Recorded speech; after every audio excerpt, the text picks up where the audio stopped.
खासगी ट्रॅव्हल्सने घेतला पेट. सुदैवाने 30 प्रवासी बालंबाल बचावले. इंदोरवरून अकोल्याकडे जात असलेल्या हंस कंपनीच्या ट्रॅव्हल्सला नांदुरा नजीक अचानक आग लागल्याची घटना 7 मार्च रोजी सकाळी घडली. चालकाच्या प्रसंगावधानाने ट्रॅव्हल्समधील 30 प्रवासी सुखरूप बचावले असले तरी प्रवाशांचे सर्व साहित्य मात्र या आगीत जळून खाक झाले आहे. मिळालेल्या माहितीनुसार हंस कंपनीची ट्रॅव्हल्स इंदोर ते अकोला प्रवाशांना घेऊन जात असताना नांदुरा खामगाव मार्गावरील आशीर्वाद ढाब्याजवळ आली असता ट्रॅव्हल्सने अचानक पेट घेतला.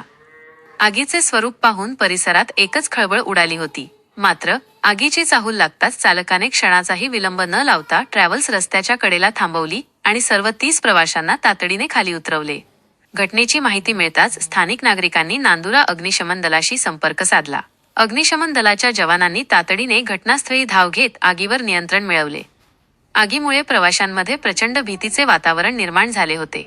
सुदैवाने या घटनेत कोणतीही जीवितहानी झाली नाही, परंतु प्रवाशांचे अतोनात नुकसान झाले आहे.